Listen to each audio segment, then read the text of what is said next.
What if you could slide into 1,000 different worlds where it's the same year and you're the same person, but everything else is different? And what if you can't find your way home?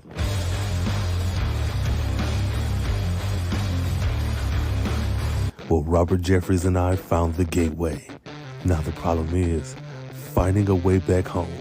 This is Stumbling Through the Multiverse, a Sliders recap with Rain Coleman and Robert Jeffries II.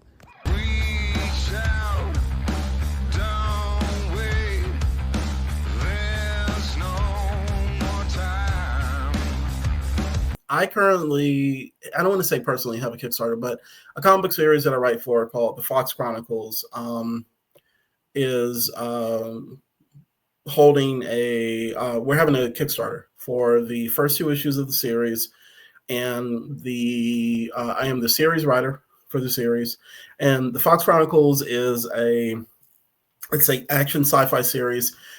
Focuses on a teenage girl from Atlanta, Georgia, named Autumn Fox, and she has a set of abilities, so super abilities, which she's using in, let's say, the near future to fight against human trafficking. So it's a large kind of bombastic sci-fi adventure that focuses on an issue that we are dealing with in our current world, but also in the universe of this story that we're telling. So the Kickstarter started last week, so we are technically still in the first week of it. We have, I think, 25 days left, so there's still time to raise funds, but if y'all can, we will have the link available for you to go and check it out. Mm-hmm. But pledge however much you can, because we have a bunch of different rewards or tiers to pledge it, and also or just share, that helps us out too. So but yeah, well, once again, the Fox Chronicles first 2 issues available. We have a variety of variant covers to choose from for each of the books, in addition to physical, digital copies, and you get to learn, more about the book and the people who are creating it, including yours truly, if you when you click the link. So help support us. What's up, y'all, and welcome back to none other than the official podcast for Sliders. If anybody argues with you and said that this is not the official podcast for Sliders, then just know that they are not the real version of themselves. They actually, on a slide last season, we swapped them out. So they're liars. I am your co-host, Rain Coleman. I am the president of the Quinn Mallory Hater Club. And if Quinn has no haters, then I'm dead. So just know that. And I have with me today a voice and a face that you should be familiar with. If not, you definitely need to get on a good foot and do the right thing. What's up, Robert? Hail. Self-described president of the Sliders fan club, reaching out as far as Germany. So Robert, I'm here, happy to be here for folks listening, watching, and discussing 2 episodes. Bonus. We mentioned last episode we were going to possibly change up the format, and we have. So I was going to say, if you have been watching or listening to the recaps, this will be closer to, what was it, episode 3, where we had John and Egg on. Mm-hmm. Yeah, so John and Egg, the Corey Feldman special, where the format is going to be closer to that. So rather than the normal kind of step by step, point by point of the said episode, we're doing 2. So we're going to switch it up. That way we won't be driven crazy for the entirety of season 3, because we needed to do something. So but yeah, we got episode 6 and episode 7, Desert Storm episode 6, and episode 7, Dragon Slide. My God. And let me tell you, these were adequately titled episodes. For those of you new to this, I do not read the description until we get ready to record. Even though I do watch the episode, I make sure that I stay away from spoilers and I stay away from any sort of description, so I can go into the episode fresh, brand new. Whatever they give me is what I take. For this first part, Desert Storm, season 3, episode 6, the Sliders search for treasures on a world where water is so scarce is worth its weight in gold. okay. I don't particularly care for that full description for the episode because, like, I guess it works. General thoughts. I am not a fan of Quinn. And this is one of those episodes where Yeah. definitely the show positions the sliders as good guys, but I see them as villains. They were fucking villains. I'm sorry. That's all I got for general thoughts for Desert Storm because them fuckers were bad guys. I don't care. So, as far as like initial thoughts, it just seems like I keep saying this a lot this season, so I know I sound like a broken record. This was one of the ones, and this might just be season 3 all the way through. This was an episode that I was just there. You know, it's just one of those there episodes. And I will say between this one and episode 7, I wound up enjoying this a little bit more. The episode has its issues, but I think between the duo for today, this one will rank higher. Now we don't know where that's gonna, where it's gonna rank, but right now it it was kind of so going into it. So I'll say that much. So with that said, I mean we could hop right into it. I can give a a mini recap of what happened if that works. Go ahead. You ready? So episode Sliders up season 3, episode 6, Desert Storm, involves sliders landing on a desert world where a young woman named Devin has the unique ability to locate underground water, making her a valuable prize in a water-scarce society. The team gets involved in a conflict between the warlord Cutter, who wants to exploit Devin, and a man named Jeremy who tries to help her. Ultimately, the sliders work with Jeremy and help Devin escape Cutter's control, using her powers to help the community survive. Okay, so that wasn't too bad. Actually, that one worked out. So, okay, so let's as my name draws an allusion to, let's talk about the world a little bit. Okay. If you had any thoughts about that, because it's this weird hybrid of, what do you say, Mad Max, meets Waterworld, type of vibe. And as in both cases, completely devoid of Black people. For that one. The one that shout out to is it Diggs? Yeah, his gay variant. Yeah, shout out to Diggs, and also shout out to we'll get to another special shout out. But any general thoughts about the world, because that is something that we kind of sometimes kind of hop on and so when it comes to these episodes. I want to give the show an A+ for what I'm assuming is reusing the same desert space from that Corey Feldman episode. Yeah. In doing it in a way where it felt not better. Not better is not the word. It felt different. It didn't feel like, I'm pretty sure that was the same like space, but they did enough with it that it made sense to me, and I was like, okay, I can suspend belief, and I can say, okay, there's somewhere else. And the episodes were like far enough apart that it didn't feel like, okay, y'all did 4 episodes on this same day. So shout out to them for that. The Mad Max of it all, I didn't look it up. I was like, I wonder if Mad Max came out around this time or like within a year or so of this episode being recorded. All in all, I don't have an issue with the world per se. I think even the setup of like the little kind of market or city center, I thought that was done really well. You could tell that it wasn't much outside of the camera's focal point. There was not like a whole lot built out, but I think they sold the story. And so I can't, though I got my thoughts about this episode. I do think they did that well enough. Yeah. But no Blacks.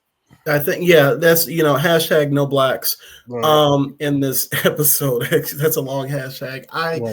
It was, so one of the things we always talk about is enjoying the fact that they will go to these like out there places. So it's not just like them going to the same city or the same metropolis and then they're feeling not too different. So like you said, in this case, we have this world where water is scarce to the point where people are fighting with what I was going to say arrow guns, but it was crossbows. Like there were no bullets in this world, no bullets because bullets need water, right? So right.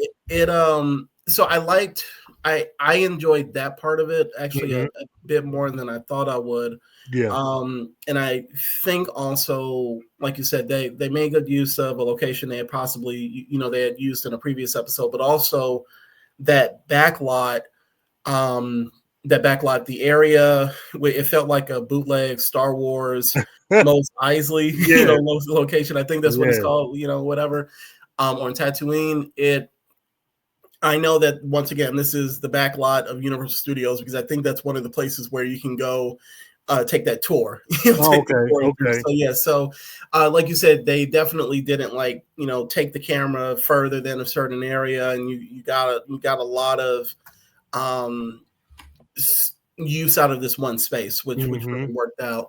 I think so when we're talking about the world, we didn't really get a lot of explanation about like why there was a drought. I think we got more of an explanation about Devin's people and who they were and all of that. But basically, all we saw was a map, right? And it said Aquarius. You had a couple of other cities, and then that was it. And to be honest with you, I don't necessarily mind that we didn't get like that long kind of drawn out explanation. Just is what it is, or was what it was. But yeah, like I said, overall, the world worked for me outside of having no people of color, like nowhere, like, and that was like no indigenous people, no Spanish speaking people, no black people. This is California. Exactly. That was the thing, like, and that was the thing that was frustrating me because, like, how people will say, like, New York City is very diverse, and it's like, like California is one of those spots, right? And it's not like it ain't Middle America. So, like, if this had been like maybe Utah or like Colorado or something like that, or one of the Dakotas, but even then, I would call BS because you don't have any indigenous people who were, who could have been represented. So I don't know, like that was just something that I couldn't get past, especially when we see the aquariums. Say it. Okay, we're on the same page. No, we're on the same page. If one thing, we always gonna be simpatico when it comes to this shit. I mean, like there was just certain things that I couldn't get past. One thing I will say as a shout out to a comic book creator who is who loves the what do you call it? The apocalyptic, I don't want to just keep saying Mad Max, but the post-apocalyptic world universe. Greg Anderson, Elise, and David Brain with their comic book series called Hammer, John Henry versus the Robot Apocalypse. Oh, okay. Yeah, volume 1. So that is a comic book that takes place in a post-apocalyptic world where Black people do exist. So it's called Hammer, John Henry versus the Robot Apocalypse Act 1. So shout out to Greg and Dave, because I will always find a way to fit us into this. And do. Yeah, that sounds good. Yeah. Oh, you'll like it.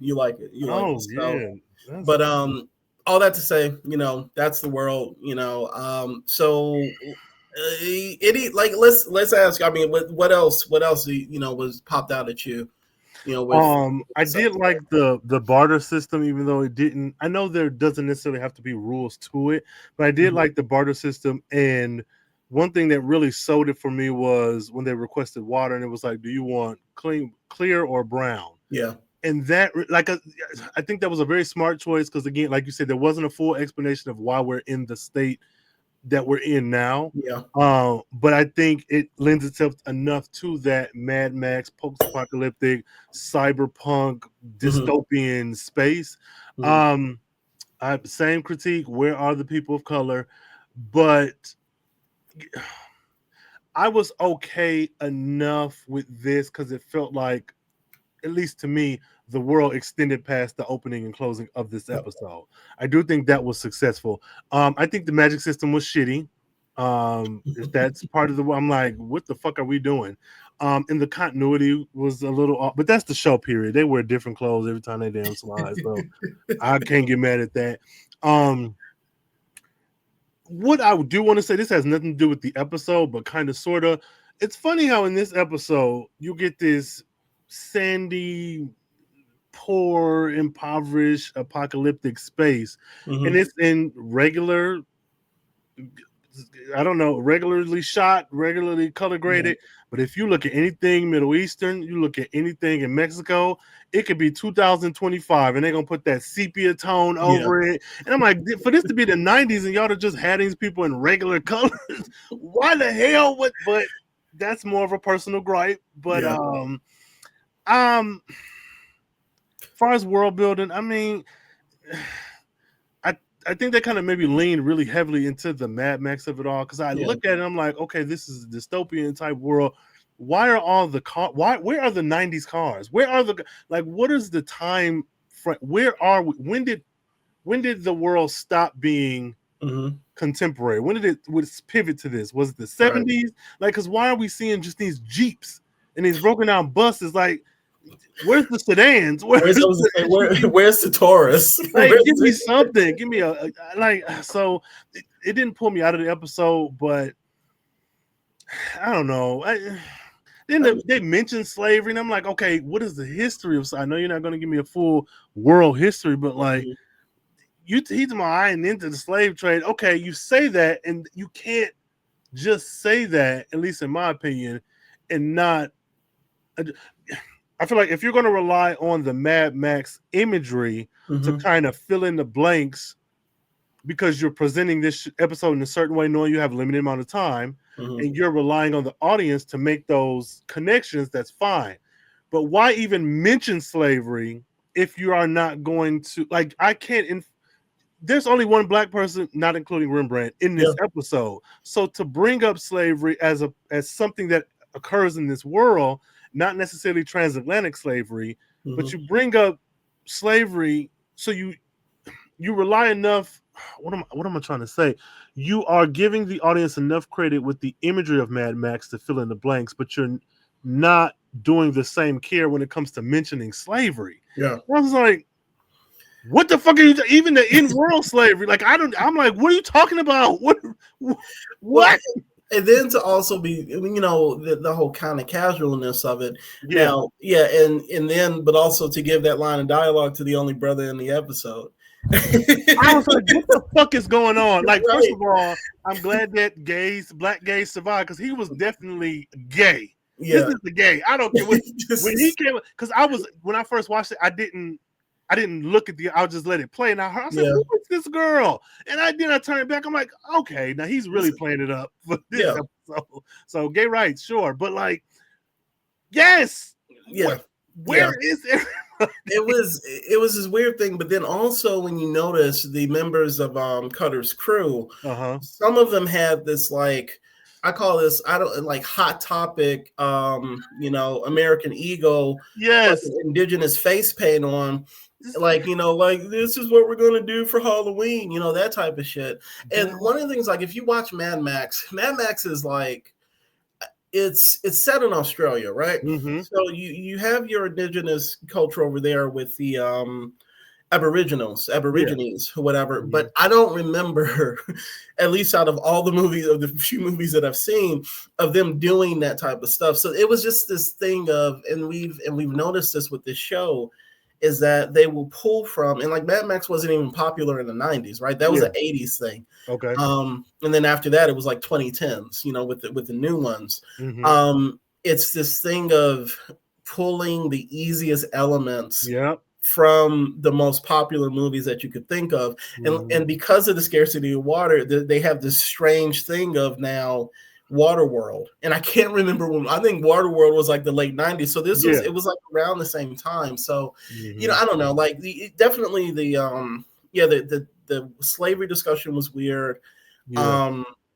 And, like you said, just the world overall, I think, they did all right, but then there were definitely missteps, that they, probably this might have been the episode where they needed more of an explanation, rather than the info dumps that we normally get with in what is it? Dragon in the next episode. Because like when Big sat down and just was like eating, sitting at the table with them, and then they were like, let's get all the information about this world out. I was like, okay, this ain't working. Maybe you should have done this in a better way in the previous episode. But kind of speaking on the I want to save the Aquarians for later. How did the sliders work for you in this episode? Because I got thoughts. They sucked. They were fucking villains, and it pisses me off. One, what pisses me off about them, and pisses me off every episode, these motherfuckers have no fucking survival instinct, and that pisses me off. There's no way, and I can't even be like, oh, black people, we know how to. This not even a black-white thing anymore, because how do you, every episode, you slide somewhere, and you have been in the most dangerous situations to the most lighthearted. In every fucking episode, it's we got to save these people. We are in the middle of the desert. We are in a space where no one should. The conditions of the world here are so bad that I'm not saying you shouldn't help out anyone, but it's like, one thing they used to say every episode, we're going to be here for 10 hours. We're going to be here for 2. They don't even say that shit no more. They're just like, how do we come fuck shit up? And let's just forget all our survival instinct. We're in a space where we don't know what type of weapons people have. When that man pulled out that knife and they were like, and we get whatever Rembrandt and Quinn were doing, I was like, what the fuck is happening here? Who's to say he don't then pull out a shotgun? Who's to say he don't have a longer knife? I was like, what are we doing? And then we got to save this girl. They were villains. Yeah. And I hate to say it, and I know ultimately it was a good thing because of how it ends. But when you look at being dropped into this space and then them taking Devin and seeing her, and it's like, we have to save her. On the surface, I get it. This is a girl who looks like she's being kidnapped. But if we don't know anything about this world, who's to say this isn't a world where women with long hair murder people and you got to catch them and cut their hair? You know what I'm saying? Like, out of all the outlandish shit we've been through, and you don't take a beat to be like, okay, let's figure out what's going on. Even if they had they're the villains to me. I know Cutter is bad, and I know, but they are the villains of this episode for me. Well, that's what the professor said. He straight up said that she could be a mass murderer for all we know. So we keep getting back to this thing of, it was weird because I actually felt that in a way the roles were reversed in this episode. So rather than Quinn being the one, trying to, falling in love immediately with the woman, love interest for this episode. Now, in this case, Wade didn't fall in love with her, but she was the one that was just like, so it's always either one of them. That's always just like, we have to save the day. And it usually comes down to the professor to be like, well, no, because, we shouldn't get involved, and then Rembrandt is just off to the side, just not saying shit, talking about the Navy. The thing that I did appreciate, and they keep constant with this, was the fact that these motherfuckers stay irritated. Because the episode started off with Quinn and Remy going at it, and they were hot, they were tired, and then even Wade said something about, like, I think because Remy said something that was about them either not having water, basically things looking bad. And then she says something like, that's a way to keep our spirits up. And my response to that was like, what the fuck? That ain't Remy's job. Like, Remy is not supposed to be out of all of us. He's the furthest from that being his job out of all of us. Right. I mean, and even to a conversation they have in the next episode, yes, Wade was like, well, we don't know. Anyways, but out of all these people, he came into this thing unwillingly, because now that I think about it, going back to the first episode, Wade wanted to. Wade wanted to at least go on the, be one of the first people to slide. So, anyways, but yeah, I noticed that the other thing I wanted to talk to you about was because it seems like the writers were trying to, they weren't doing it often, but they were trying to keep these through lines, storylines. The professor, as far as being sick, because I appreciated the fact that he was essentially sidelined because he wasn't involving himself in the action, and they kept coming back to this whole thing of, you were sick, he is sick, and I think there was a reason why he was just in a passenger seat for most of the episode. And then also the moment later on, with the aquariums, where he goes to the healer and all of that. So I was like, okay, y'all are at least trying, to kind of keep that as a constant. But 2 or 3 episodes later, is that even going to be a thing? So I don't know. Like, what were your thoughts about that? Or I didn't like it. I didn't like it only because it is so ambiguous. And if we're keeping secrets from Wade and Rembrandt, I at least want him and Quinn to be like, oh, we said we're going to discuss this, Mallory. Okay, but the audience is also here. What the fuck is going on with you? Like, I'm still, like, I know it's like, oh, bad disease where I have limited time. Yeah, but like, get into it. Like, how does that affect you in this climate? Is it that the heat is much worse? Is it that I'm deprived of water? And I know this is basic stuff. Anybody without water for so long, being thirsty, whatever. But if you're going to bring up him having this mysterious disease that is going to ultimately be retconned and reversed, or whatever, it's like, make it matter. Make it matter. And I think that was their attempt because it mattered enough to be carried over. But there's nothing about the professor that's changed. In that other world, he rented the car and whatever else, but that attitude of like, this is my last hurrah did not continue over. He was still he defaulted to the same professor he'd been. He didn't do anything different. He wasn't happier. He was still complaining. So I get it, and I do appreciate them still considering that storyline, but like, what did they really do? Because he still was the same professor from before. Yeah. Well, he didn't run as much also. We could have used more of that. So let me add, so as far as like still sticking with the sliders, I'm trying to save Quinn for last, but actually no, I'll save Wade for last because she is not as bad as Quinn is not as bad as I think Wade is, because Wade gets them all involved with a lot of the bullshit from this episode. But as far as like Quinn and Remy, any thoughts about the two of them for this episode? I hate Quinn with all my heart. May he never know kindness from anyone. Quinn is a fucking idiot. How do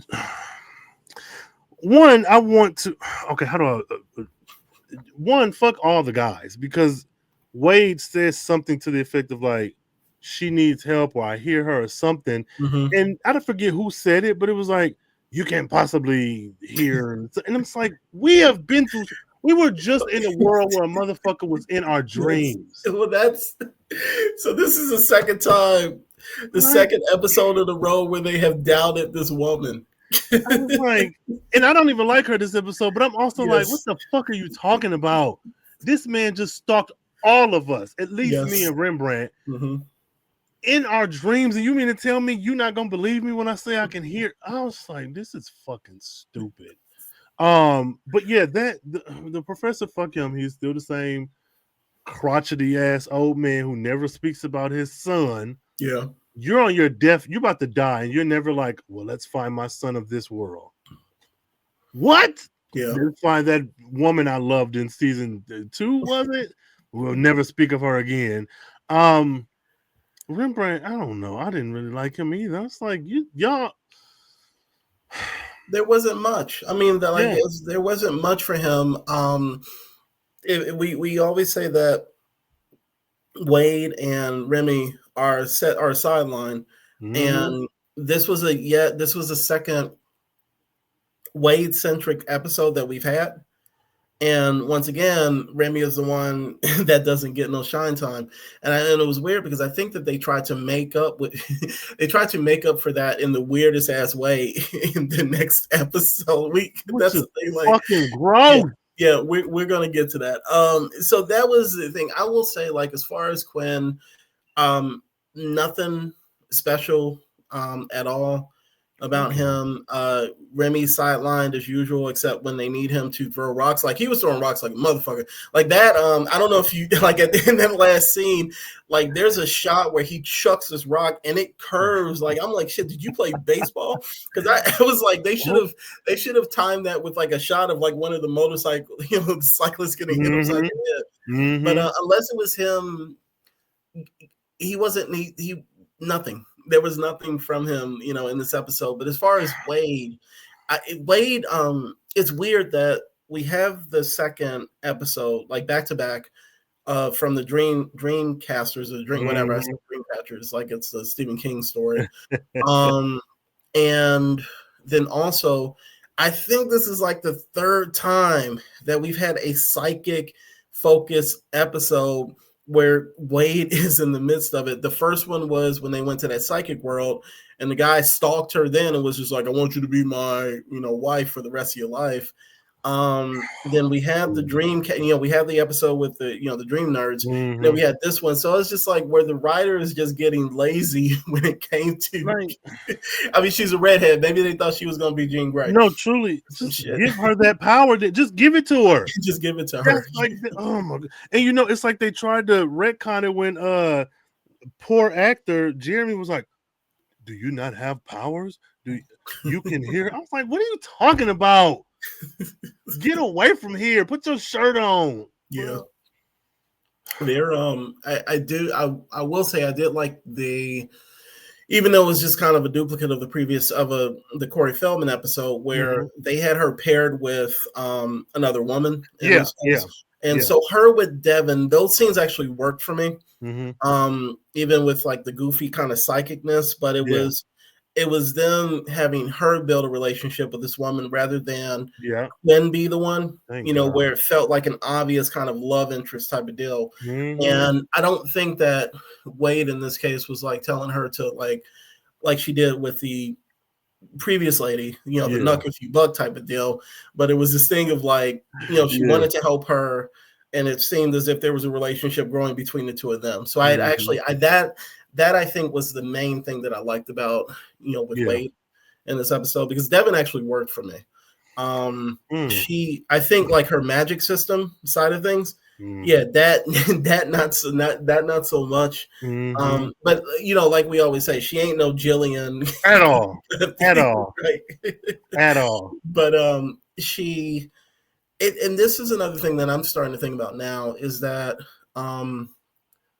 we need some women of color to be cast in like these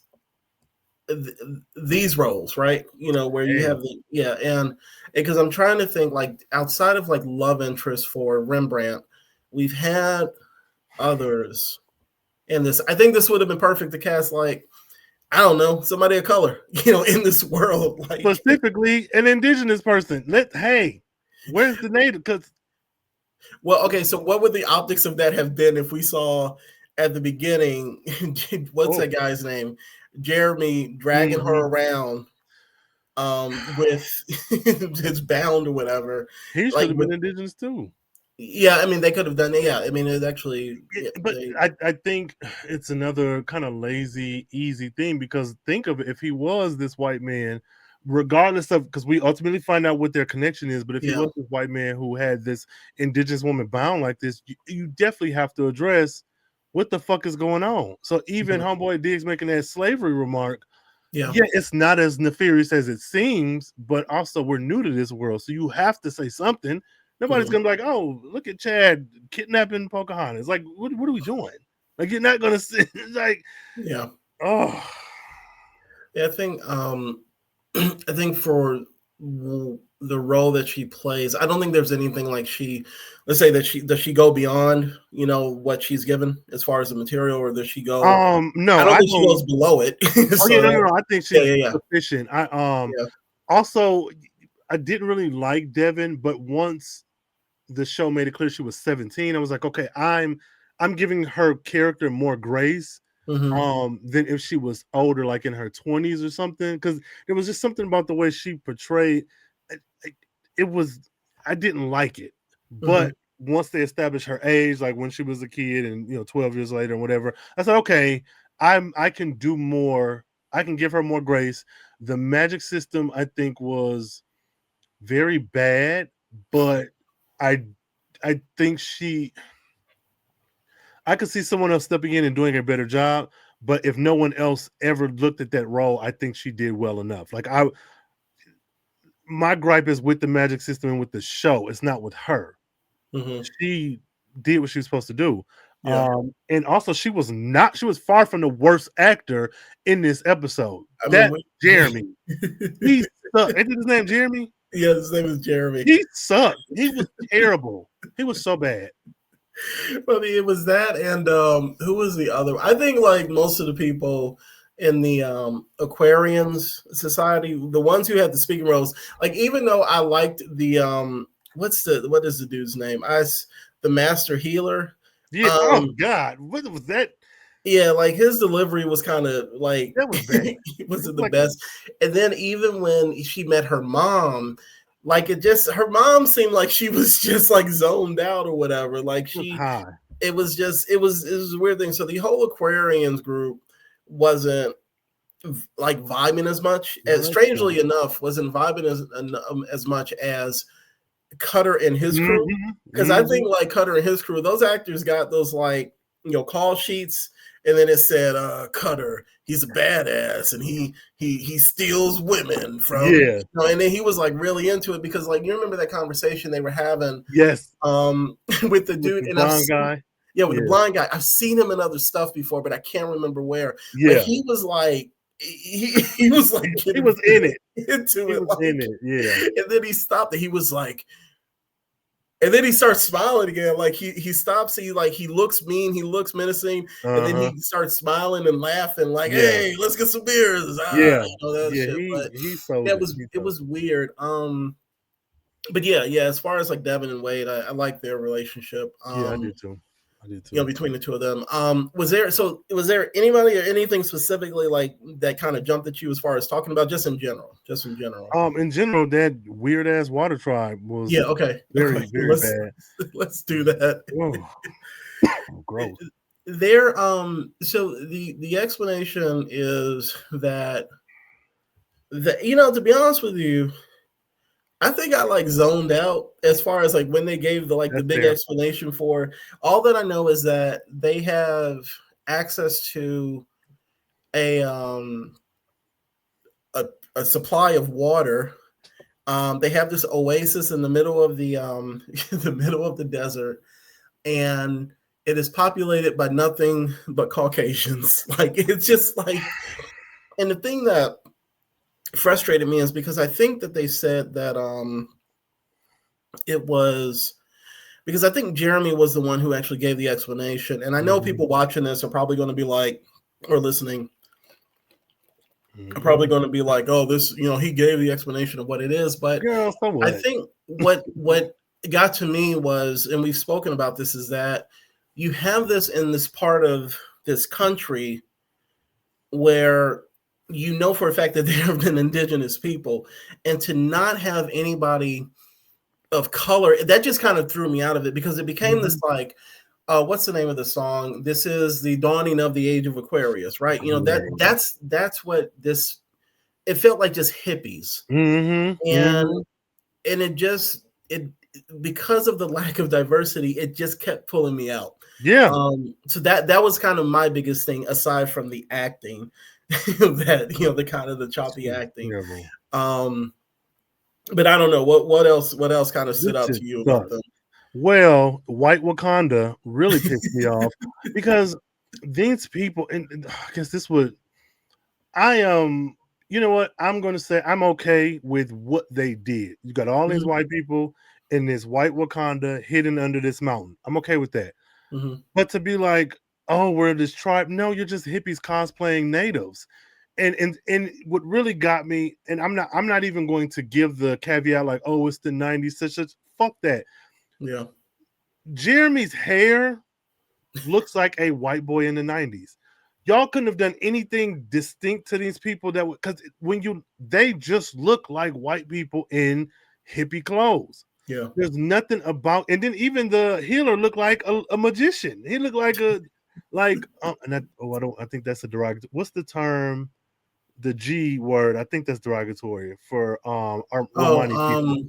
He looked so like it's I'll say it for the show, but it's gypsies. That's not. I think that's a derogatory term. But he looked like that through a '90s Hollywood lens. We're just like, oh, you wrap this scarf around his neck, and you like they look like they were playing dress up, and I think it would have been as simple as give them all just blue clothing, like because when you look at Star Trek, you look at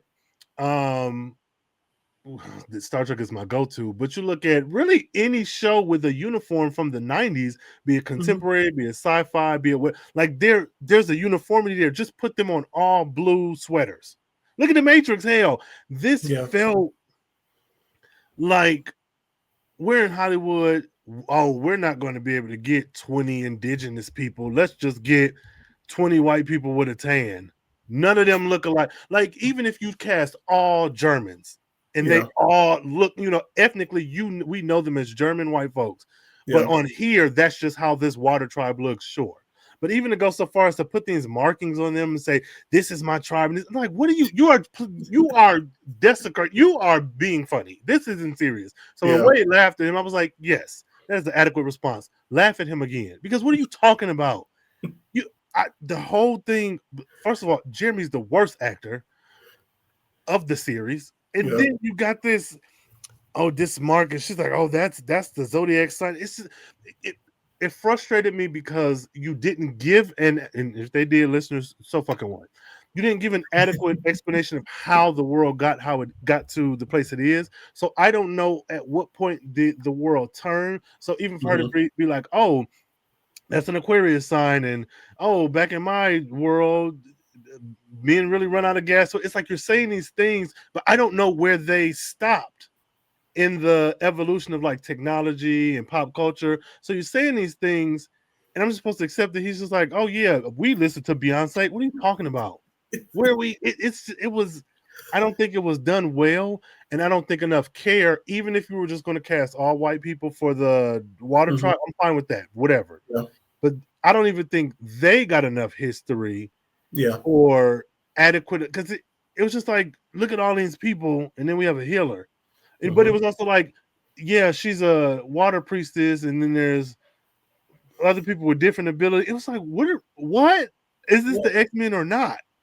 Well, I mean, I think the other thing is like, if the episode had been done like well, just like so if it had been done like so well, we would have been like, you know what, we don't need as much lore. But when you, like you said, you leave these kind of gaps where you're kind of questioning, definitely I'm good with a weird world that they go to, but you got to give me a little bit of an explanation for why this weird world is the way that it is, or just like, just come with it, and this was not one of those cases, even though I think this is a better episode of the two that we're talking about tonight, or today, or, don't set a time for this, I'm sorry, but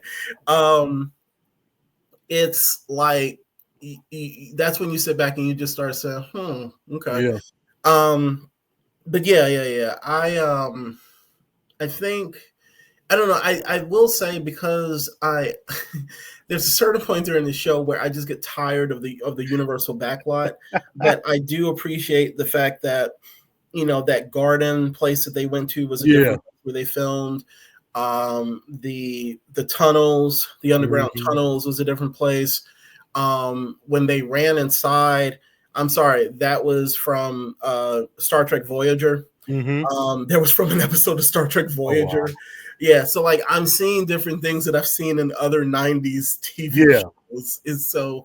But I do appreciate that once again, it wasn't just the backlot as we see in Dragon Slide in that episode.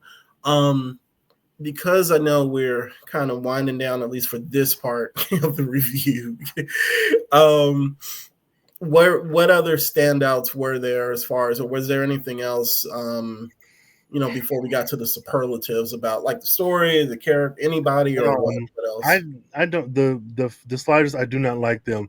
I know that Devin is effectively in this weird kidnappy Munchausen syndrome space, but she kept telling them no.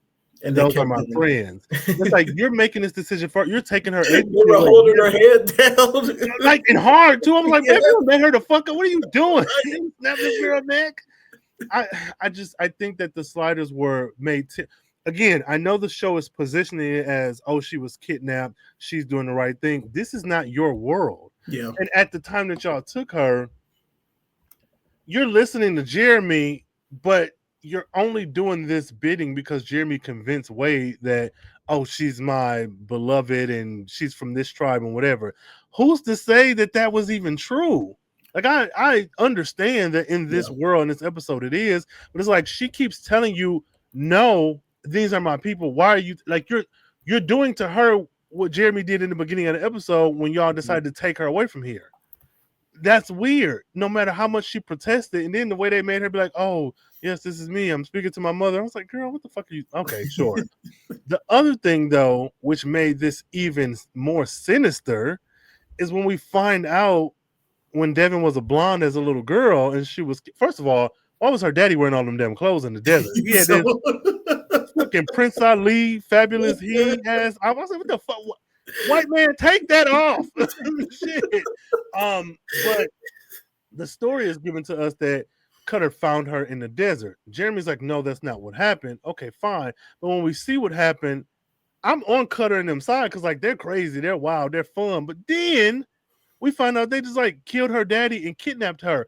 But I was under the impression they kidnapped her because she could find water. You just took a little girl. Yes, and so can we not?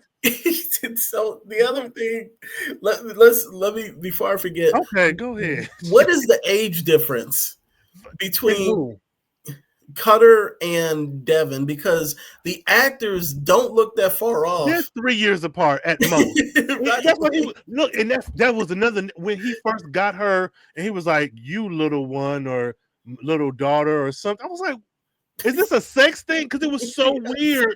I was like, "Y'all graduated high school at the same time. Why are you calling her? Y'all are the same. Y'all are twins." And like, that was weird. But yeah, no, I didn't mean to go. You were talking about. I mean, that was just something I just remembered, like the age thing or whatever. Gross. It was. I think the other thing was. Okay, so it's going to be weird to say this. Like, I think Cutter played his role well. Yeah, even though he was just kidnapping children, just like. And the thing is, we're talking about this of all weeks of this week, as far as like politically or whatever. Lord. But yeah, it was funny. It was weird because like I enjoyed the performances of him and his crew rather than the Aquarians. You know what it is? Cutter and his crew were camp where the water people were just bad actors. Yeah. Because even the guy, he was like, yeah, she Cutter found her and she's great. She finds out water. It was like, and no one's gonna take her from. And it was just like this, like fun, like okay, he's dumb, but this is fun. They were just boring. Yeah. They're I'm trying to think if there's anything else. Diggs in this episode was all right. I did like that whole thing where he was trying to scheme. He took the money. He took the money from one person, and then he stole that guy. He had them steal that guy's car. Yeah, and then sold it back. And it was just like, okay, I like that. I like the brother is making his way in this crazy world where he's the only minority. But yeah. I don't know. I don't know if I have too much more to say. I think this is one of those episodes that it is making me realize that season 3 is a lot. So it's making like these episodes are making me appreciate seasons 1 and 2. No, truly, like a lot more. So anyways, but yeah. So let's talk about the superlatives or whatever, if that's the right term. Who's Mm-hmm. your favorite character? Who's your least favorite character from this episode? Diggs is my favorite. My least favorite is everybody else. I have to go with Jeremy because he sucked. Mm. He was very terrible and his acting sucked. So yeah, Jeremy, he was very bad. Well, Okay. actually, her mama. Well, we saw more of him because her mama sucked too, but we saw more of Jeremy being a bad actor. So, Gotcha. So I think like my favorite character, even though I talked about his acting, I love the Master Healer. The way he was, I think the one thing I forgot to mention was him clapping back against the professor as much as he did, but then also he claps back as much as he does, and then there's the one moment where the professor is like, fuck your chosen profession. And then then the Master Healer just walks away. He's just like, I ain't got to stay around for this. But I did like him because of kind of his banter, with the professor. And you rarely get people who aren't the sliders who go back and forth with him like that. So Master Healer, least favorite probably would have to be I forget Devin's mom, because it was like I think a reunion that should have felt like emotional, really didn't.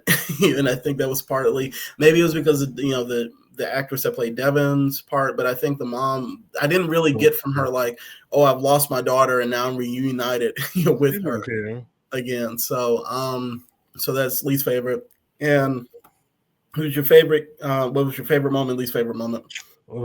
Do I have a favorite moment? This was, I don't know, maybe that sex massage that magician gave the professor. That was, well, I don't even, favorite scene. This is, I don't, because it's hard because the whole, probably, okay, I'll go with Wade and Jeremy, like that initial scene after the kidnapping when she woke up and was fighting back like that. Because I feel like, I hate that it took you so long to wake up, but like her going at him right away, it's like, okay, that's right, Wade, whoop his ass. So Wade cutting into Jeremy as soon as they woke up, that was my favorite. My least favorite is probably the whole episode. I'll honestly, that flashback. First of all, that little girl looked nothing like Devin. Secondly, Cutter was just kidnapping 5-year-old girls and just killing their dads. Like, what are you doing with this, Cutter? Where you going with this? You didn't even know this girl had powers. That's weird. Yeah. You need to go to sand jail. So yeah, the flashback is my least favorite. Okay. So my favorite scene, it's so there's a scene where Cutter with his right-hand man, I think his name is, let's see if I can give him a name before I forget. It might have been Wolf. I think it was Wolf or Davy. Might have been Wolf. But when Wolf and Cutter, when Cutter's like, she's doing it, y'all, that type of thing. And so then Wolf gets this reaction. I will say something that will get us cut off of YouTube. Okay. But the reaction that he gives is like, oh, he's like, that type of shit. Like he gets excessively hyped. He's like, yeah, and he does that, and then he gets really, really hyped. So that because of the campiness and the over the top nature of that dude's reaction is my favorite part. But my favorite scene. My least favorite scene is when Jeremy actually kidnaps Wade and doesn't even look at Wade's face. Like he cuts open the slit in the tent and then immediately just wraps her head up and then just carries her out. I think there's a reason why he had not captured Devin until because in my mind it's been like a couple years since he's been tracking them and he's just now got her. But anyways, least favorite scene. So out of and one thing I was gonna say, I mentioned this to my wife. The thing that's messed up about the ending is that you have when they wipe his memory, Cutter's memory gets wiped by the Aquarians, and then immediately after that, it says in memory of sorry, Ken Stedman. And in my mind, I was just like, when I thought about it, I was like, damn, his character gets fucked up, but in real life, he is dead. He had passed away. So, weird ending. Did you know that was him? No, I didn't know that was him. That I was was like, him. oh, this is somebody who's a friend of the show. It's that man. That's Cutter.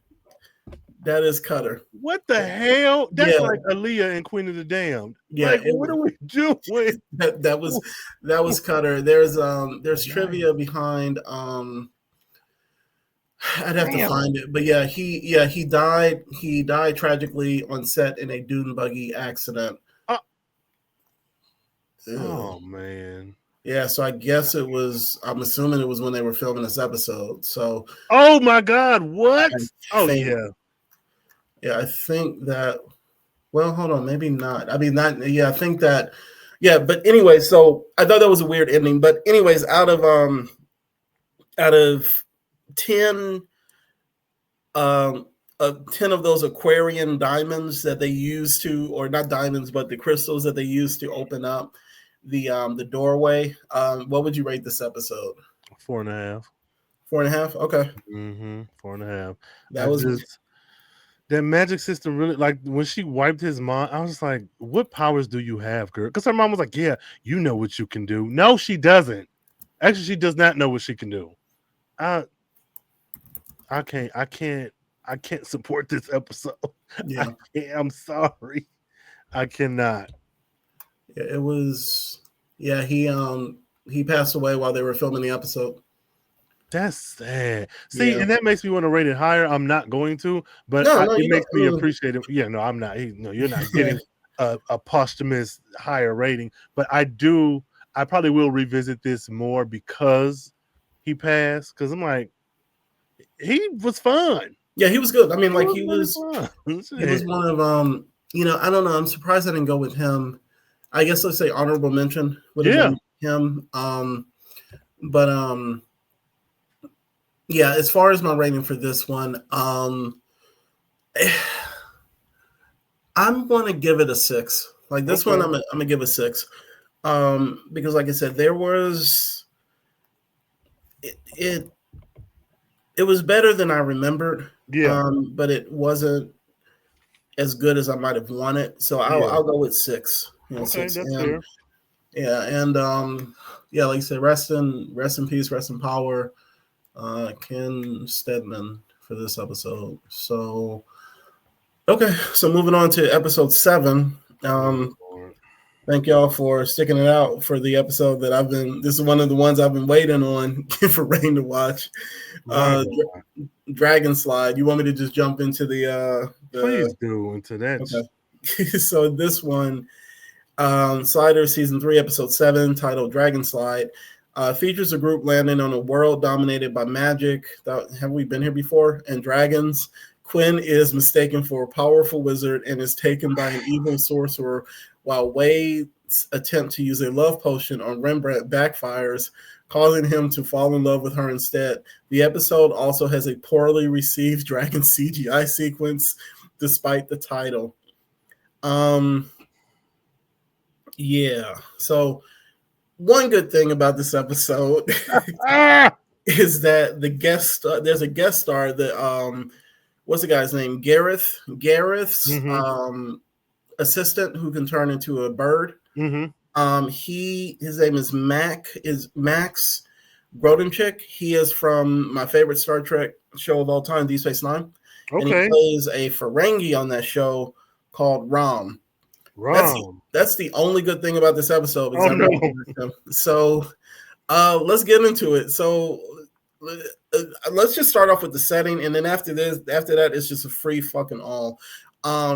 The setting. Didn't it remind you of something? Yeah, some sort of dream space that we've been to before. Some sort of, I don't know. Bridgerton-esque, and then also this is so petty, but I could see Yeah. that girl zipper on her dress. Like, maybe this ain't no old school, but whatever. Oh, you're talking about the God, what was her name? Melinda? Yeah, something Yeah, like that. Melinda. Yeah. I whatever. Yeah, this was what now? What did you? Wait, okay. So actually, I jumped right into setting. What were your initial thoughts? Let me just say that. What were your initial thoughts about the episode? I did not like it. I'm going to be very clear. I did not like it, and the things that I did like about it are so they're not even part of the A plot. Okay. We are now season 3, episode 7. So at the very least, we're 21 episodes in. I know it's more, right? Because it was at least 7 each season. Why does everything have to be about Quinn? I'm truly I was just like, I don't care about this. I'm not even overreacting. I'm not being dramatic. Like, I truly, Robert, when I watched this, I stopped giving a fuck within 2 minutes. And I was like, oh, I don't care. What do you mean? Oh, you're a Mallory? Girl, what the fuck? Yeah. He could have did this on his own. Why do we have anyone else here? Yeah. I didn't care. It was really hard to watch this episode because I did not care. There, I think my initial thoughts it stayed the same throughout. This was bad and I didn't care. Like, it was bad and I didn't care. The only reason I cared about it, air quotes for people listening, was the big revelation, air quotes again, between Wade and Remy. What I will say about the setting is that it, like you said, it reminded us of the episode where the psychic world, right? The seer. I think that was what his name was or whatever or something, where Isaac Hayes was the dude and then the stalkerish dude, it came after Wade. But then the season premiere of season 2 where they went to the wizard world. They went to the magic world. We've been to a magic world. We have been to a magic world already. So I don't know. I would love to find interviews with writers from this show and just like, were y'all okay? Right. Were y'all not watching the previous episodes that had come before? Did y'all not realize that the episode before was the 3rd episode where you had a psychic, focused episode about Wade? It seems like you are repeating some of the same shit again and again. So as far as the setting, it means nothing to me. I don't care that this is more focused on druids and more wizards. Like, we've done this before. And then people might say, well, there was a dragon in this one. No. Was it? I mean, a shitty one. And I'm not just how long? Like, yeah, that's the thing. Like, that was that, and that thing. So the other thing, let's talk about the dragon. Yeah. So the scale of the dragon that picked up Melinda at one point was not the same one that came into the castle later on, because they had this big animatronic like claw come down and grab her in this quick edit shot where she was like this, and I was just like, that is not the same size. And I will always watch stuff from back in the day and understand that their CG was not where we are right now.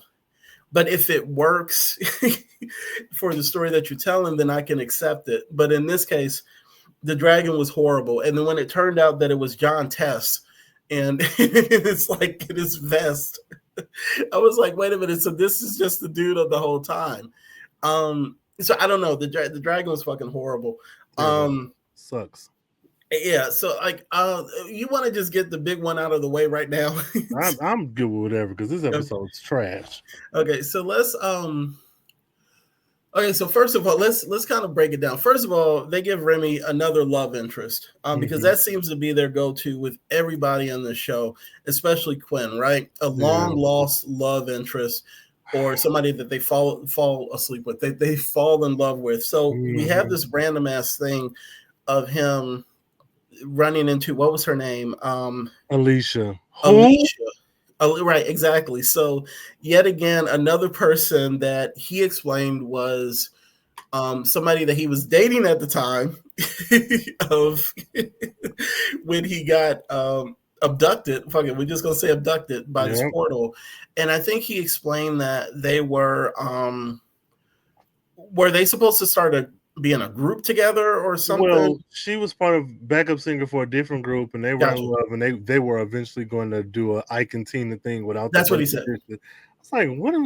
Domestic and it was just like, wait a minute, why are we making light of domestic abuse? Like, what is this? So weird. And so I'm like, okay, maybe we accept this, that now, just like the Navy thing, and just like you remember Quinn a few episodes having this traumatic fucking event that happened to him, because they don't talk about all parts of their lives. I get that, but because this is just a common thing that they keep coming back to, it's just like you don't make it work. Like the reason the thing worked with like the professor with his long loss, when they went to Eggheads, the Eggheads episode, and was because that history there, that felt like there was some emotional heft to it. That was the B plot of that entire episode, and it was a strong one.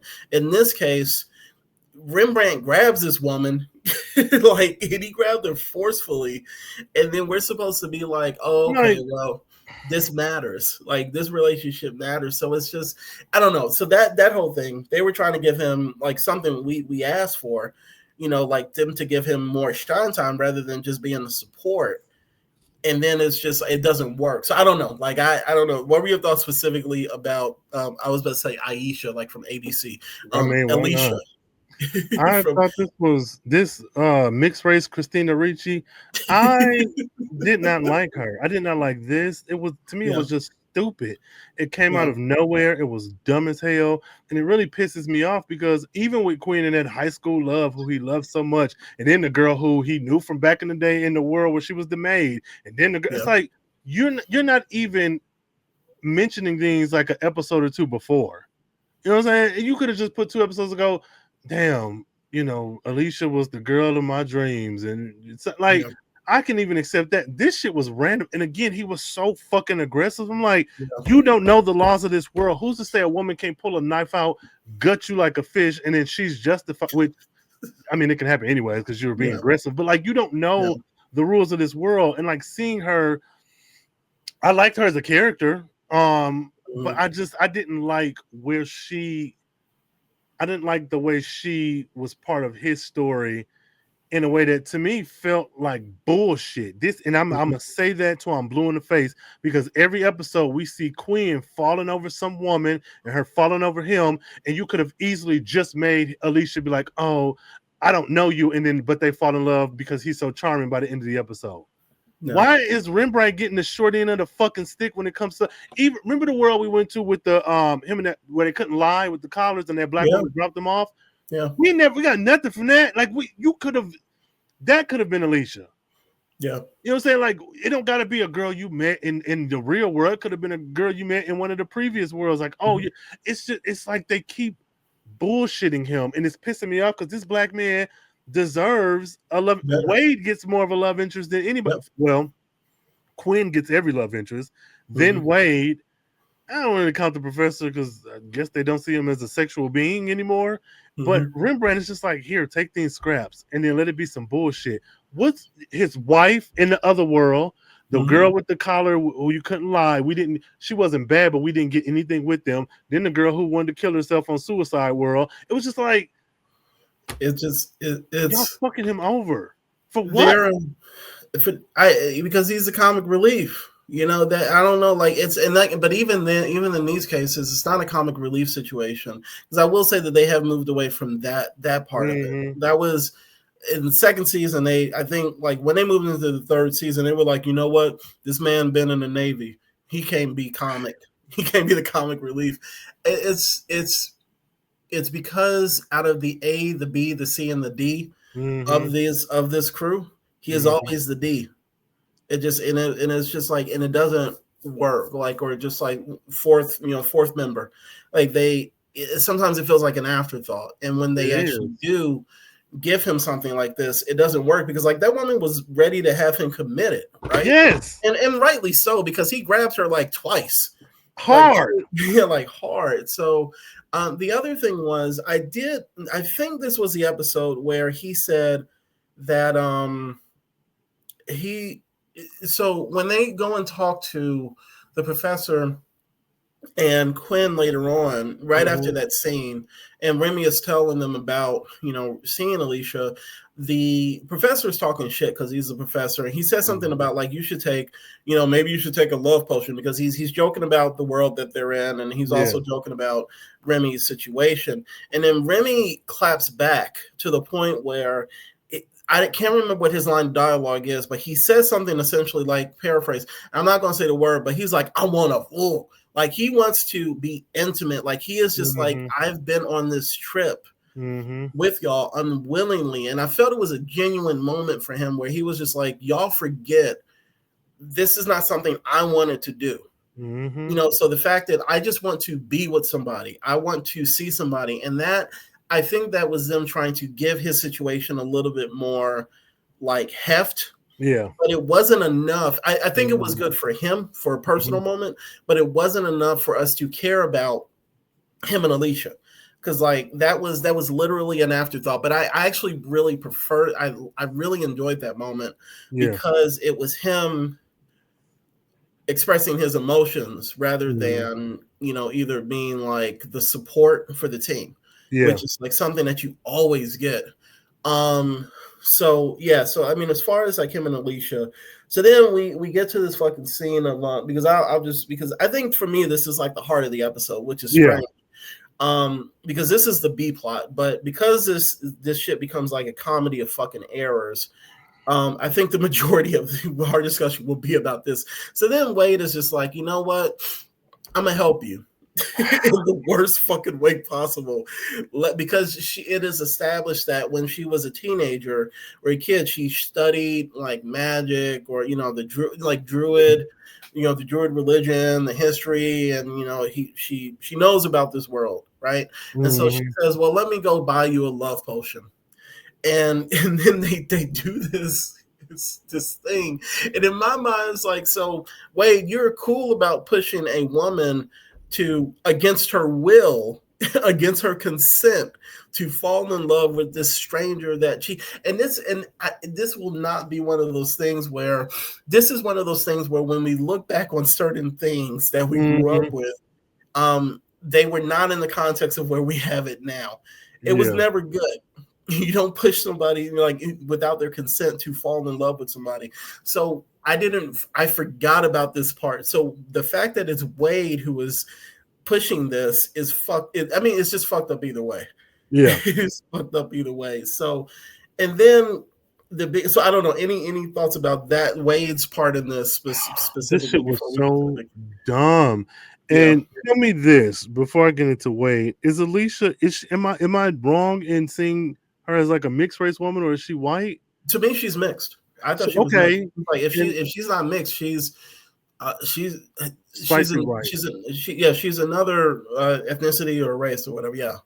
So in my mind, I was like, you're okay with doing this when this is this, I don't want to say black woman, but this black woman, for all intents and purposes, this mixed, ethnically, culturally mixed woman, but you was just hollering about Devin being kidnapped. What is the difference? And especially this is more nefarious because you can fight Devin's kidnappers. You are like, let's make her fall in love with you. Also, y'all are going to slide away. Why the fuck would you make her fall in love with him? Y'all are going to slide away from this world. It's not like he's staying here. And not that would make it right, but it's like, y'all are not staying here. You could have been like, let's make her remember the good times y'all had.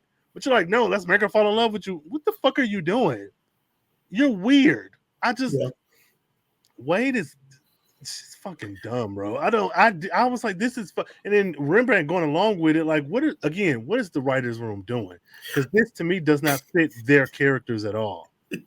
I mean, especially with the stuff that they've been through. Like, she's been in a few situations where she personally has been forced, like, once again, the psychic world. The guy who was like not even Dream Masters, like, okay, so the Dream Masters person was just like, well, I'm going to sexually assault you, in the first scene. And then the previous season, where you had the guy who was going to become the psychic president or the advisor to the president or whatever, forcing her to stay, forcing her to stay in his life or whatever. So it's just like the once again, I don't know what the writers were doing. Like, I don't know if they didn't, first of all, they didn't realize that this shit was wrong, but then also you're not looking at previous episodes. Or just like I feel like there were writers would come in and they'd be like, you want to write a script? And they were like, hey, you want to watch previous episodes? Fuck that. Let's go. And I think I've told you, there are stories about John Rhys-Davies, the guy who plays the professor, like getting into the writing. Like he was pissed. Yeah. He hated the writing on the show. Good. So the last thing, so they do the love spell. And then Rembrandt sweating profusely. Did you see like when they were in the room, like when he turns to her? Happening, yeah. When he turns to her and he says he falls in love with Wade. It's like these sweat tendrils coming down the side of his face, and I'm like, y'all couldn't have edited that out. Y'all just gonna make this guy look like this sweaty fucking creep.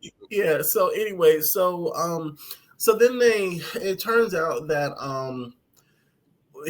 so they have all these scenes of them, Rembrandt professing his love to her in public, and once again, this is a set that was used in Star Trek Voyager, because I know the place that the banister that he was standing on from the episode of Voyager, a few episodes. You got the optics of, oh my god, this black dude just like fawning over this. Anyway, so like this white woman, and it was just not good. And then also there is an age gap between the two of them. And then I'm trying to say, so anyway, so fast forward, Wade takes him to Alicia, because apparently the psychiatrist on this world can help break a love potion. And I don't know, there's some explanation for this not being actual magic. It's like, the power of suggestion or some shit. I didn't care at this point. So matter. So before she takes him out of this state, we have to have this scene. Well, Alicia says, oh no, there's some truth to what he's saying. Wow. And they get him to admit, while he's under, it's still under, like maybe he's hypnotized or whatever by Alicia. I can't remember. Yeah. He basically admits that he loves Wade, and it sounds like it's more than just a friend. One of the things that is weird to me is that they make sure to say it's not physical. Yeah. It's like, it is not physical. It's something that is more emotional. It's more like soulful, or not soulful, but he starts saying stuff that is very like romantic, something that you say to somebody that you have fallen in love with. And Wade is looking at him, like she's, newfound eyes or whatever. And then they wake him up and he doesn't immediately remember what he said. So afterwards, they have the scene at the bar where Rembrandt said he, talked to Alicia about what Wade hadn't told him. And then they have this like talk where he talks about them being the normal people of this group, and how, but the other thing is that he misses the people that he loves at home, and the person that he most it sounds like most immediately loves amongst this group is Wade, because they connect more. So breaking this down, go ahead.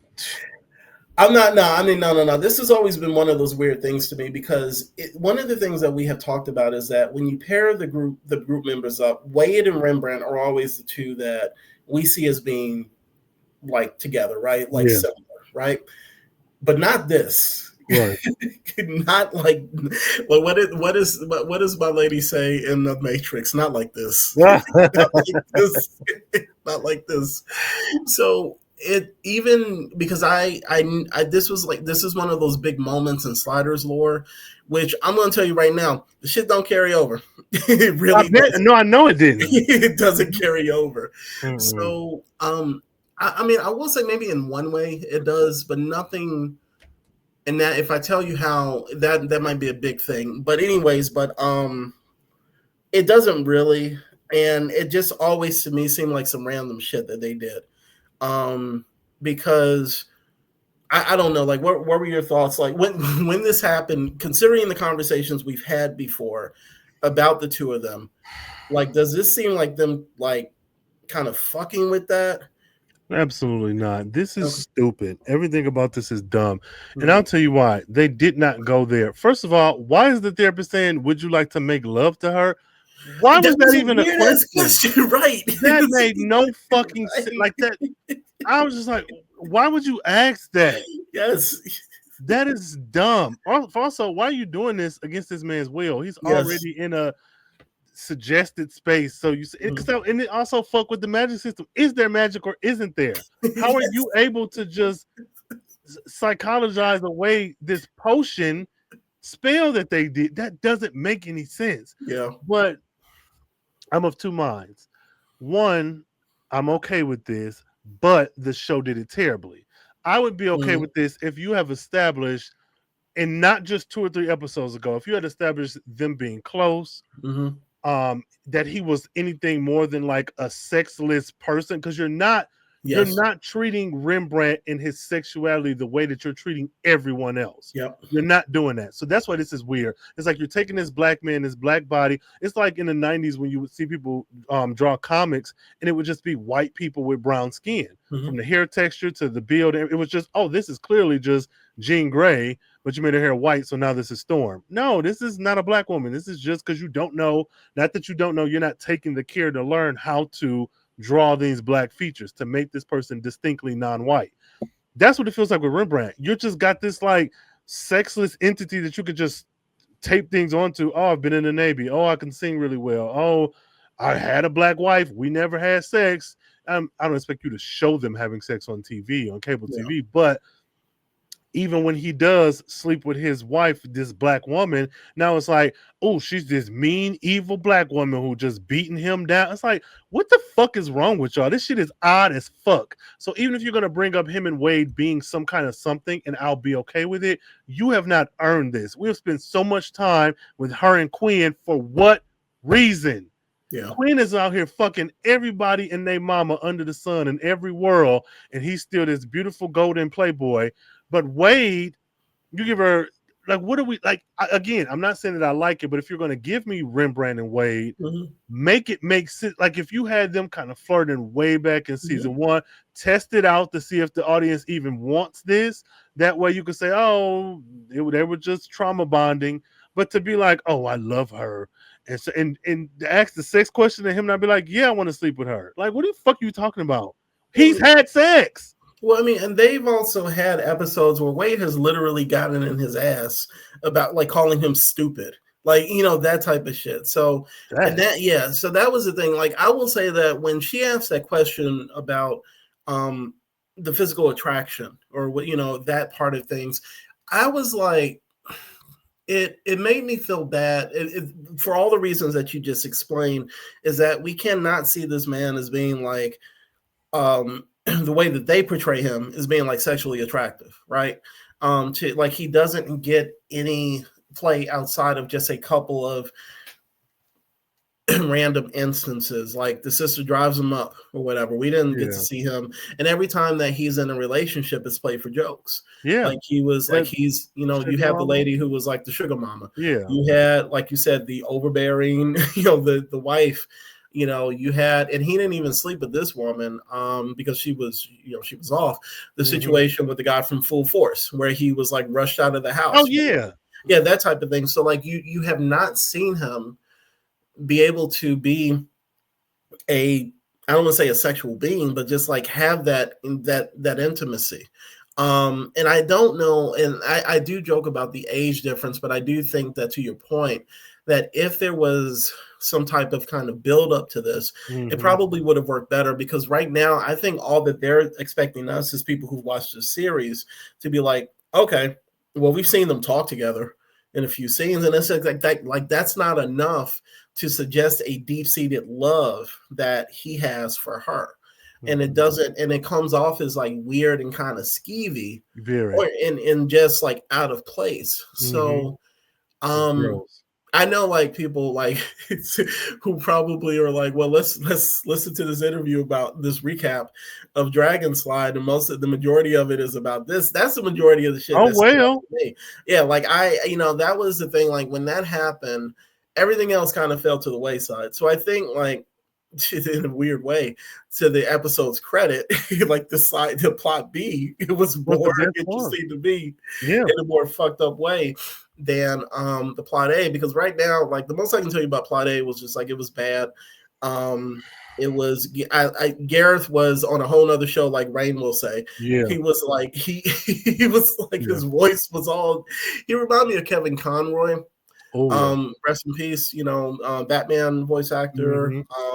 But also he was just an over the top bad guy. Anything else about this episode? I don't really have much more to say. Like, I think the CG dragon was bad. It was cool seeing Charlie O'Connell,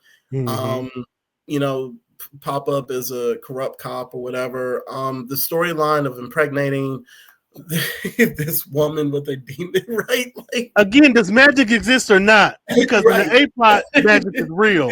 In the B plot, it's like, no, I have a degree. Girl, what? Yeah, like it. And then though the other thing is when they showed his office, it was like they showed the lair, but it was like an office, and I see a computer on the table, and then you see a cauldron in the background, and it was like, I guess it's like y'all are saying like there's a melding of these two worlds, but you haven't established that. Yeah. And Alicia is calling bullshit, like on the, so. The other thing that I did, before I forget, I mean, this is the last thing. I love how the professor was like, fuck Wade and Remy. I'm going to handle all of this myself. And that's just like, why wouldn't you get some help? You're dying. Exactly. Especially in the previous episode where we've established that you can't do shit except jog, and get the massages by the healer master or the blaster, whatever you call it. Yeah. So I don't know. Any other general thoughts about the episode? Rembrandt never professes love to any other love interest. And why the hell every time we get a damsel in distress, it's a woman?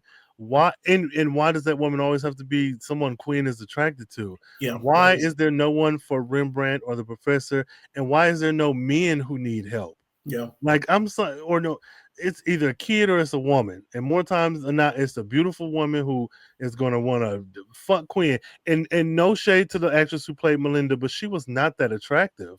And for her beauty to be such a sticking point in the A plot, and I know we're dealing with like cultural things and whatever, but there are beautiful white women that have been on this show. This woman was not one of them to me. She was just. Wade is gorgeous compared to, and Wade is not ugly. I want to be very clear, but next to this woman, again, she's not ugly, but it's like, y'all, they packed so much in that A plot. Like, I guess I should have known some fuck shit was up when we had magic and then the police were in a car. I was like, okay, I should have known this world don't know what the fuck it want to be. It was just like, let's use everything left over from whatever show isn't filming this day. Right. It was like. Then the police officer lady, she had a sword. I'm like, girl, where's your gun? What is happening? We literally seen a man body swap with Quinn, but we're going to use a therapist to be like, oh, he's not really like that. What I will say is I am okay. I'm not okay with it, but I'm okay with Wade and Rembrandt if you had have done it well. But I think Wade should have had a reaction to that woman asking him about sex, because it's also like, Wade clearly does not feel the same way about him, and she has to slide with him day in and day out. And not to say it's going to be weird or creepy, but knowing that one of the men in your camp sexually desires you, even though they're not violent and you don't have a fear of like, any SA or anything, that just still felt like crossing a boundary. And it pisses me off because we have had Rembrandt in a psychologist mental health space before, and it was handled much better. This is some bullshit.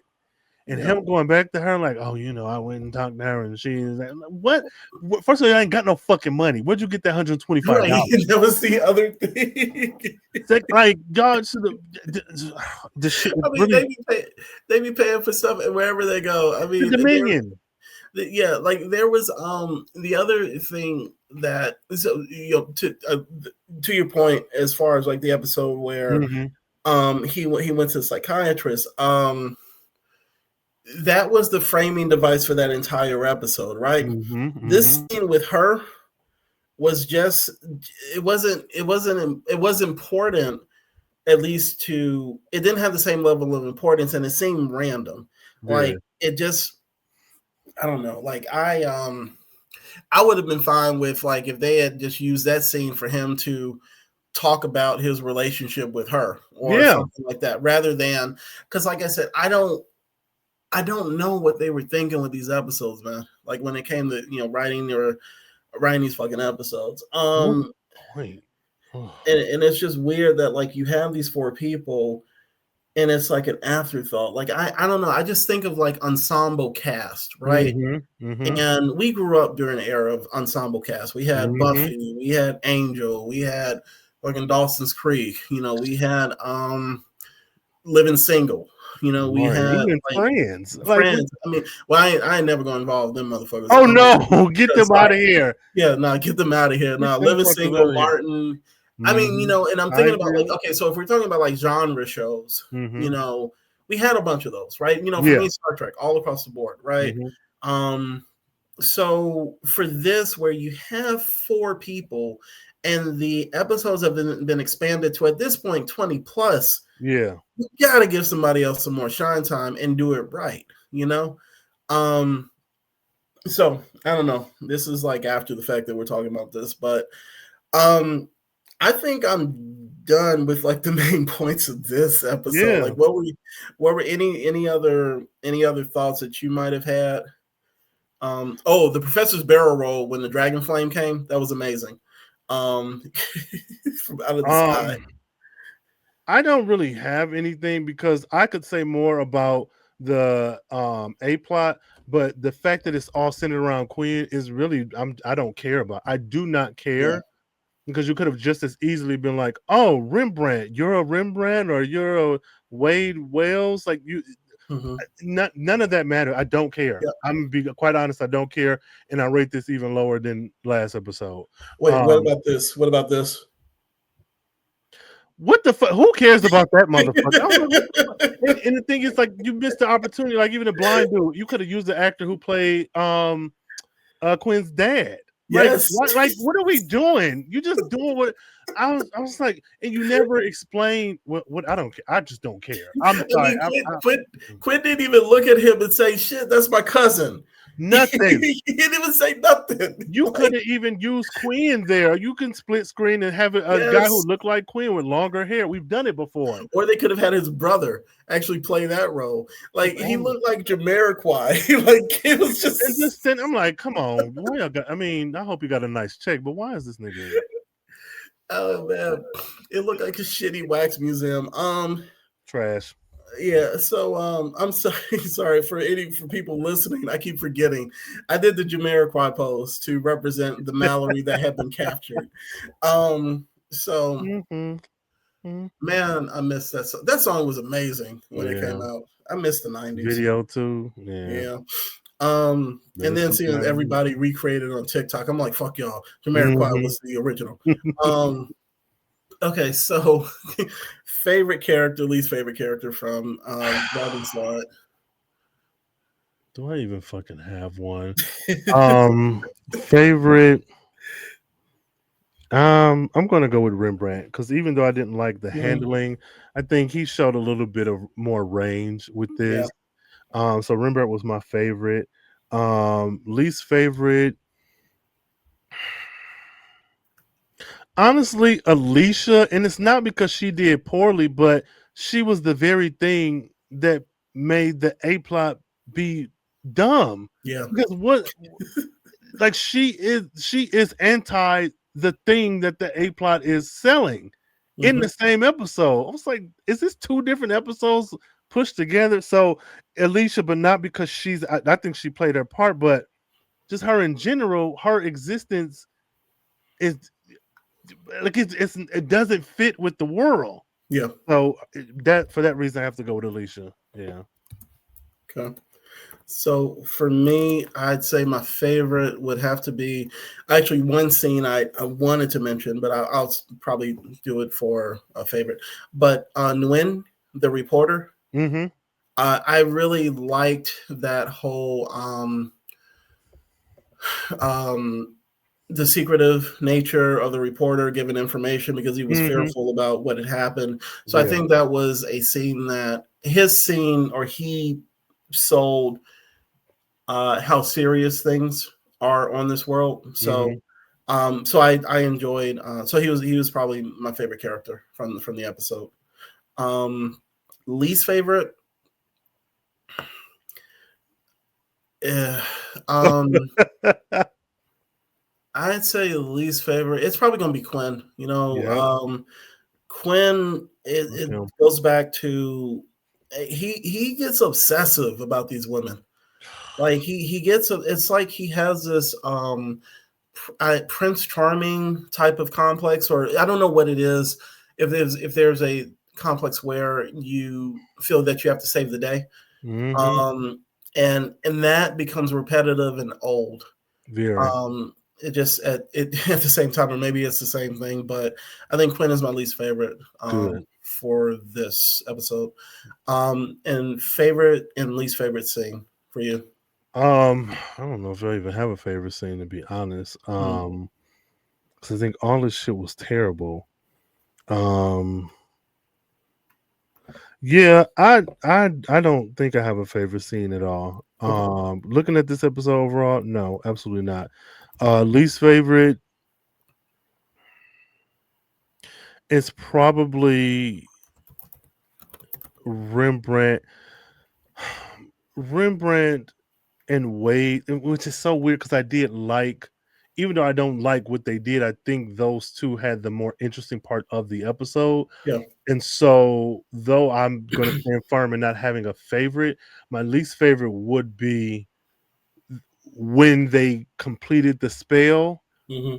and she mentions Alicia, and he's like, "Who's Alicia?" Only because you've set up this whole time that he loves her or is into her, and then you have Wade do the spell, which is weird, but I'm still there. But then it's like, oh no, I messed up, and it's like, oh no, y'all, time for a commercial break. And it's like, no, this should be treated more seriously than what it Yeah. is. So that specific moment was like, what the fuck are y'all doing? That's like the professor saying, whether for you, she was gonna die or last episode. I'm just like, girl, what are we talking about? So yeah, so Gotcha. So I think my favorite scene is Rembrandt clapping back at the professor good. and talking about how the slides have been affecting him personally. Mm-hmm. Because I don't think we've gotten that aside from him arguing with Quinn about being him and his caddy being dragged into this. Mm-hmm. So this felt like straight up, like Yeah. he was feeling it. So I like that scene. That was my favorite. I think my least favorite, actually, and I'm gonna say honorable mention for another favorite scene for all the wrong reasons was the professor rolling across the ground when the plane Yeah. was missing him. Mm-hmm. That was a great stunt. You remember he rolled under that truck in the Yes. first episode with Yeah. the Russians, so he's forever rolling. Yeah. And least favorite scene would have to be the final fight. Just the whole sequence because Melinda was not giving no fucking directions. Remy ran out to get the sword, and then he ran back, and then she said, "Oh no, only a Mallory can use the sword." And then Rembrandt was like, "Why'd you tell me Yeah. after I ran out?" I also don't like Rembrandt's um, volunteering himself Yeah. to do this shit. And then, but yeah, that entire sequence, because of the bad CG, because of the lack of direction from Melinda, it just felt like very slapdash, or whatever Mm-hmm. however you say that phrase. Mm-hmm. But least favorite. So out of 10 horribly CGI dragons, what are you going to rate this episode? 4.5 again. Okay, 4.5. Mm-hmm. I'm not with it. Wait, I'm at 4.5 myself. So Ugh, it was just silly in the yeah, worst way. Wasn't even camp. It was just this was dumb. yeah. This was dumb. You could have did so much more with every part of this episode, honestly. You Mm-hmm. could have done more with, like, even with Alicia. Like, it didn't have to be anti-magic. It could have been, his source of magic is coming from his emotions and not Mm-hmm. from the the world around us. So he's confused. Or, like, there's so many other explanations. Like, oh, he really loves you, girl. What the fuck? Or the love he had for me, he imprinted on you. Because again, there was wording in the spell that I knew this was going to be fucked up, because it was like who he first sees, or something. It's something about Yeah. him and seeing, and so I Yeah. knew he was going to turn to her or see her and be like, "Oh, I'm in love with you." That to me would have been fine if you had to be like, "No, girl, you just did the spell wrong. What the fuck is wrong with you?" That's all we needed. I would have been okay with it. I'm like, "Oh, this silly episode." So yes, I Yeah, I really love mean, you. and if you're going to make a major reveal like that, Mhm. either build up to it. I mean, actually, not even either. First of all, build up to it properly, Mhm. and then not play it for jokes. Yeah. Not This like is the move. not play it for jokes. And then thirdly, don't let this be the only occasion that you actually mention it. Because like I said, I already said spoilers. This ain't something that they come back to, at least in a major way. So, Stupid. Super um, dumb. with all that said, Mhm. switching gears a bit on a much happier topic, or excitinger topic. All Mhm. right, y'all. I don't want to say personally have a Kickstarter, but a comic book series that I write for called The Fox Chronicles is holding we're having a Kickstarter for the first two issues of the series, and I am the series writer for the series, and The Fox Chronicles is it's a action sci-fi series. Focuses on a teenage girl from Atlanta, Georgia, named Autumn Fox, and she has a set of abilities, so super abilities, which she's using in, let's say, the near future to fight against human trafficking. So um, it's a large, kind of bombastic sci-fi adventure that focuses on an issue that we are dealing with in our current world, but also in the universe of this story that we're telling. So the Kickstarter started last week, so we are technically still in the first week of it.